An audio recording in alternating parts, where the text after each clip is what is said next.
when you're young, you're supposed to to work harder and to prove yourself that you can stand on your ground than the others. As a cook, it doesn't matter you cook in a fine dining restaurant, bistro or buffet restaurant, you just have to find what makes you to be there and what makes you to love cooking. Okay, so let's start. Thanks again, Chef Wong, for being with us today. No. Thanks for coming. Happy to see you in Penang. Yes. So let's start. So first of all, tell us a little bit about yourself. How did you grow up with food and your relationship with food when you're growing up? Myself, actually, I'm not from Penang. I'm from down south Malaysia, a city called JB. So I did my college in Sydney, Australia. Then I traveled abroad for a few countries to work before coming back to Malaysia. And then I ended up in Penang. I used to work in a boutique mansion as a chef.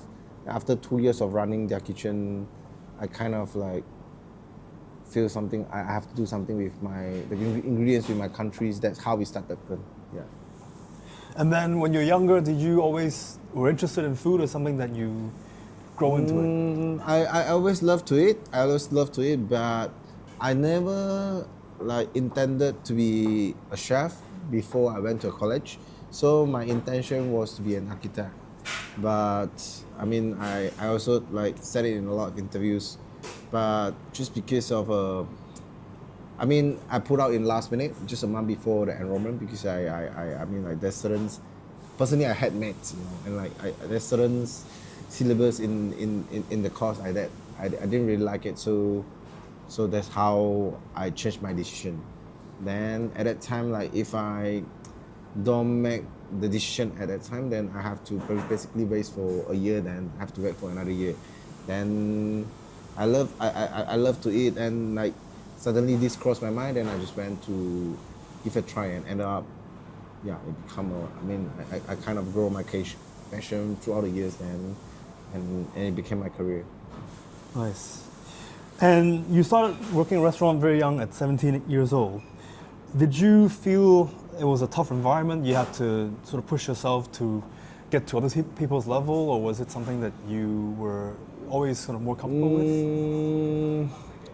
I mean, I never thought that way when I was at that age. But when you look back now, I mean, when you're young, you're supposed to work harder and to prove yourself that you can stand on your ground than the others. I mean, if you ask me when I look back now, everyone should work harder when they are young. Okay. The restaurant, Jen, is the name, Chinese means roots, and it obviously focuses on local ingredients, and you're trying to interpret it as how you memories of food. So what was the reason behind doing that? Like the reason why I came back to Malaysia is because like as a chef, trained in overseas, studied in overseas, like started my whole career in overseas. I never worked in Malaysia. I mean, I have basically before coming back to Malaysia or before starting, I have zero ideas of how Malaysian ingredients or how Malaysian foods are. That's the reason why it makes me to come back to Malaysia. And then throughout the 2 years, like running as a chef of that boutique hotel, and I feel like when you talk about 8 years back, you didn't really have much restaurants like provide you the platform to cook with local ingredients in that scale. So that's the reason why I started my own brand, to provide us the opportunities to explore further. I guess with the restaurants, it's more they're requiring like more Western food or more French type of... I would say at that time when you talk about like the situations at 10 or 8 years back, it's more towards like the restaurant that serve the demands, because like to be fair, at that time people were still pretty much like focus on imported goods, things like that. Nothing wrong, they know what they want, but just like local ingredients driven cooking wasn't the demands at that time. All right. So you also opened Camino Table, which is more of a casual restaurant with sharing plates. Yeah. And do you think about Gen and Camino Table differently? How do you build the restaurants? It's under the same umbrella, and it coming from a similar cooking approach as well, just in a different scales, you know, like so. Gun used to be at the location where the communal table is. We moved that here around 6.5 year back. Then we started a new concept, which is communal table at all locations. That is more approachable. Then we can share our ideas to more people, because Gun is tasting menu. You know, communal table is a la carte base, and we similar approach, but just like we in a more comfort sharing kind of style. So that's the idea, you know. We should share our food to more people, you know. Yeah. So that's how the idea started from. Right. And do you use different ingredients for those two places, or do you sort of create different dishes? Or I would say Gun is more like, I mean, Gun is a home brand. So it's, I mean, we do a lot of research and developments or ingredient sourcings from Gun. Then, like, we started a lot of ideas, brainstorming from Gun. Then it kind of, then we transformed to the scale of communal table to a plate like that, able to serve in that concept. I would say that's how we usually create our dishes. But nowadays, actually, like communal table itself also, I mean, create a lot of like the dishes from their origin, from their own brands, you know, rather than the dishes come from Gun, but transform to a comfort plate. Yeah. so they have their own sort of different things going on, kind of thing. Yeah, I believe it's like transformation, and like when you started a brand, so like you run it a way that where you're comfortable with, you know. You started with something that you're confident, you have a certain confident level to do it, and then you kind of like use it as a reference to do your other brands, or because it shares similar connections. And then throughout the years, you kind of find the fundamental of the concept. Then that's how you walk things further. You know, you're able to, like, also your team, they kind of know the concept better, and then yeah, we all able to churn out something that is more to that brands. So tell us about how do you do your research and development here at Ken, and also in general?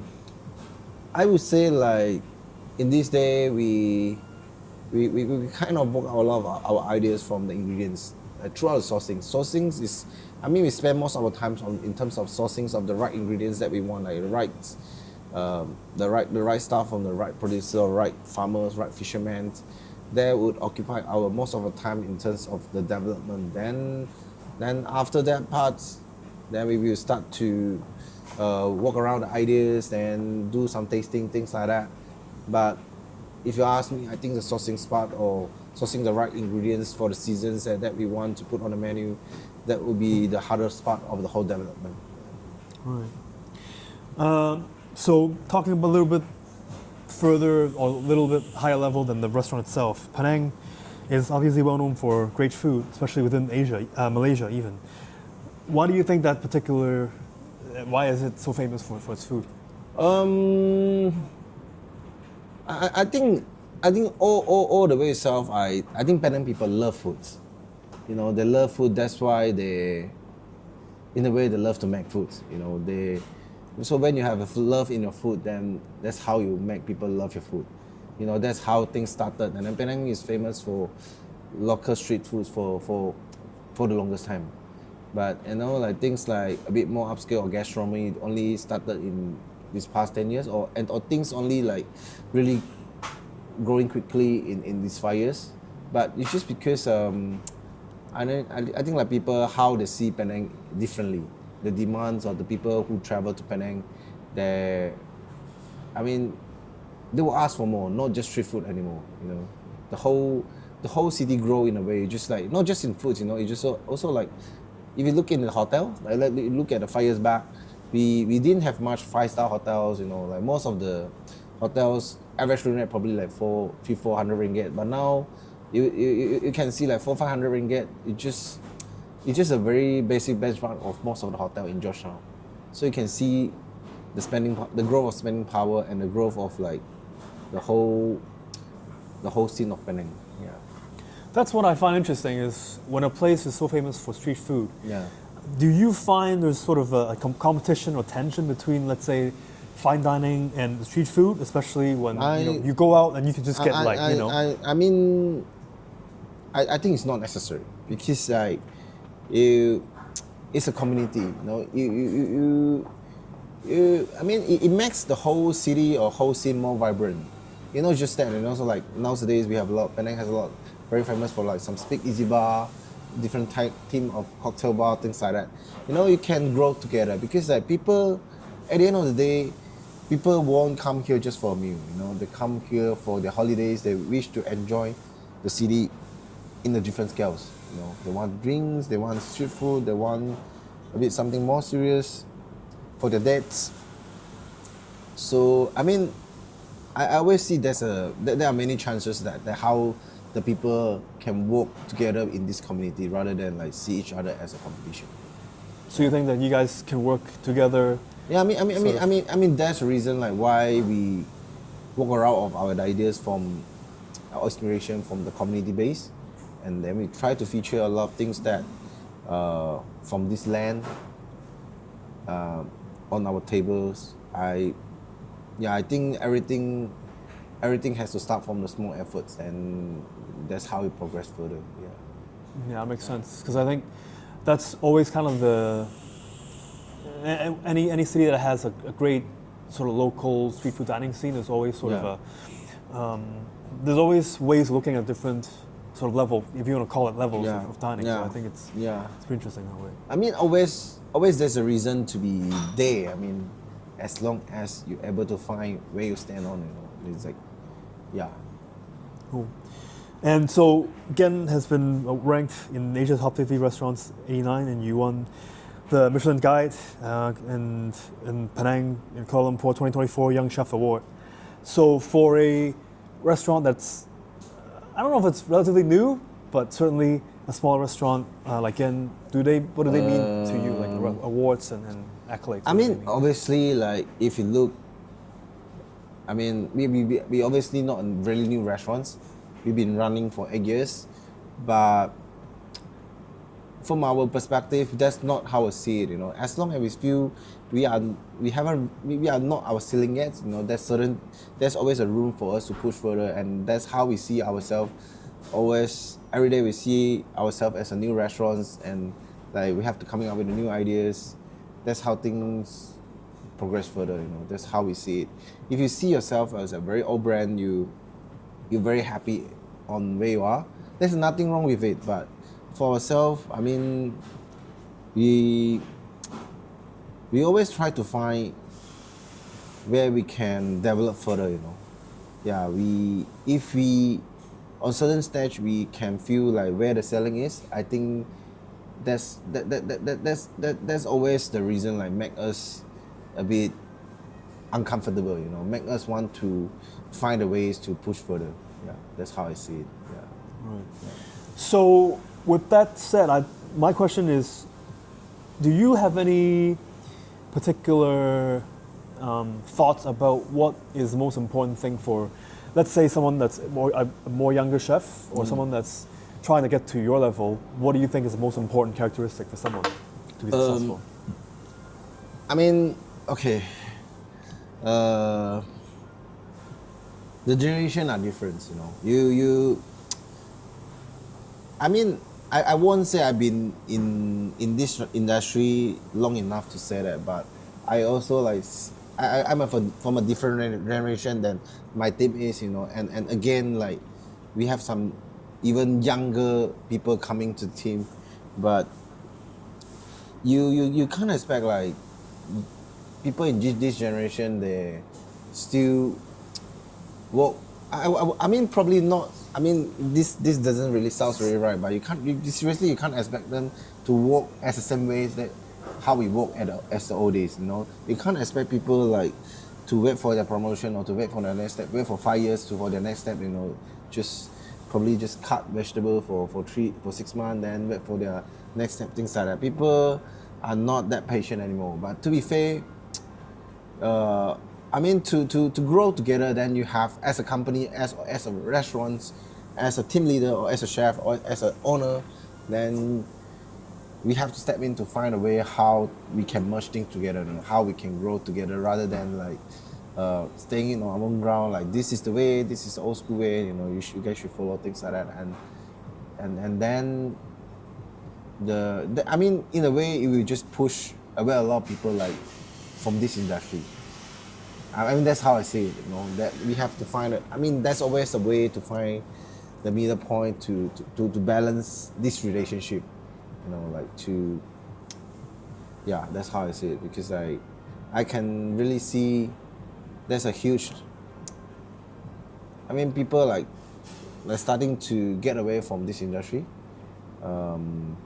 Because they found it is a very hard industry, and they find it they have to spend a lot of time to move for the next stage or to progress further, and people are not, and especially nowadays, you know, with the technology, AI, things like that, I know people find themselves have much more opportunities that can grow themselves or their fortune in a much quicker way, you know. But I do believe like chef or F&B require a lot of human touch.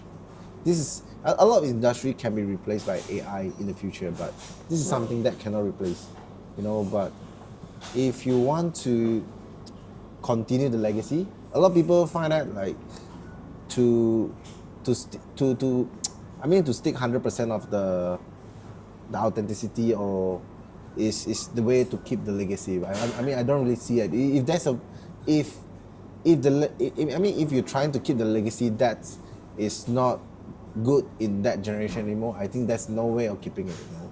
I mean, rather than you find a ways to modify and then to continue the legacy. Yeah, that's how I see it. To work together. Yeah, to work together and to do some adjustment, you know, in a way you're still able to remain the legacy in a way, but rather than losing it. Yeah, I mean, a lot of people might see it as a compromise, but if you don't find a way, then means you might have to lose it, you know. Right. Yeah, and your children or the next generation won't be see that anymore, and the world might be very different.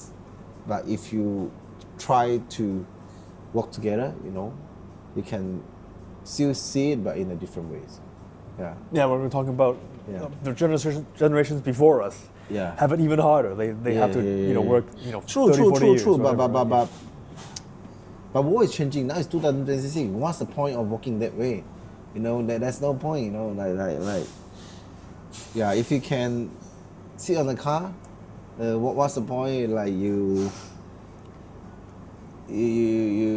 have to walk on the street for 20 kilometers. Yeah, true. I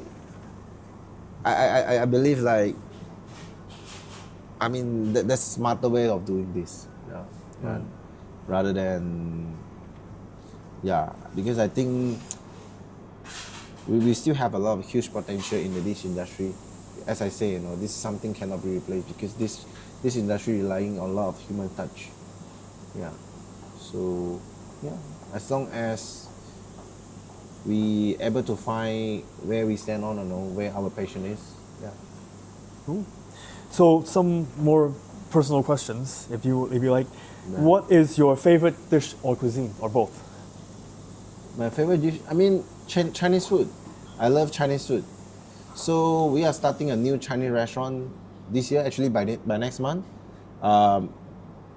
Definitely not something I'm good at, and I mean, neither like any of my team members are good at, because like it's something very new from us. I'm pretty much French trained. I mean, even now what I'm doing now is very localized, things like that, but it's still not Chinese cooking. So the objective for this year is probably one of the main objectives for this year is to learn Chinese cooking. You know, like past 2-3 years, I traveled to China, Hong Kong a lot. You know, I get to try a lot of different Chinese cuisine in different scales. So yeah, so I'm very interested in Chinese cuisine and cooking. You know, I also particularly because this restaurant is all about like influenced by a lot of immigrant Chinese group, different dialect group, like can be like Hakka, Canton, or whatever we have in Southeast Asia or Malaysia. You know, like how food transform throughout the culture, ingredients, and the situations. So yeah, so I mean that's something like I'm very interested to do. You know, I think as a cook, doesn't matter you cook in a fine dining restaurant, bistro, or buffet restaurant. You just have to find what makes you to be there, and what makes you to love cooking. I think then you can be good in any kind of chef. Right. And what's your best memory as a chef and your worst memory as a chef? My best memory as a chef, I think the best memory as a chef is I made the decision to start that gun. I think that's how I found my cooking identity is. Yeah, and I don't think I have any like really bad experience as a chef. Yeah. I mean, of course, like we I work in a lot of classic kitchen, things like that. The life wasn't easy, but I never see that as a best experience. It's like I believe that's how. I mean, nowadays I can set my kitchen in a different environment, things like that. But I never seen that as a best experience, because like that's how to help me to shape my fundamental and to differentiate like what should I do now or what I shouldn't do now. Yeah, so through all experiences. Yeah. Any kitchen secrets you can share? Either cooking, either restaurant itself, whatever it may be. I think like back to basic, and I would say if you ask me the technique, the secret, I said taste your food. Always taste your food. Always taste your food. Like I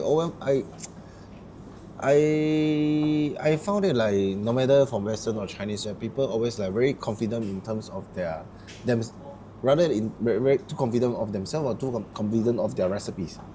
But you have to know that, like, example, a lemon, could taste anytime different, because like how can you be so confident with these ingredients when this like like from the I mean, because this ingredient involved with a lot of people, from the farms, and how things came through the logistics to your restaurants, and then the weather, everything's like, like every time sometimes can taste a bit more sour, sometimes can taste a bit sweeter. But how can you like just follow a recipe like 50 gram is 50 gram?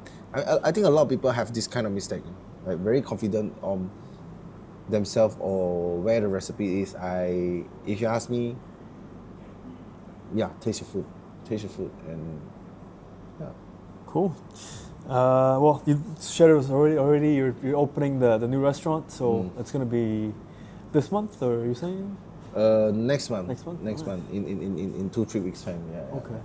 Yeah. All right. So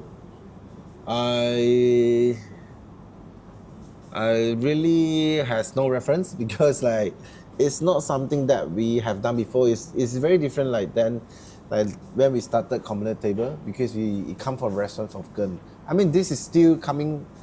I mean, it's Chinese restaurant, like Chinese bistro, but it's still coming from the lens of Gun, perspective of Gun. It's still pretty much our style of Chinese food, but just like different influence, different inspirations. But again, it's Chinese food, like we have walked in the kitchen, which we have never done before, like those kind of things. But yeah, I mean, I have no idea where it's going to be, but it's also the way it made me very exciting. Yeah. Nice. Cool. Yeah, that's it for the interview. Great. Thank All right, you. thank Chef, you again. Yeah. Thank you. Thanks for the conversation.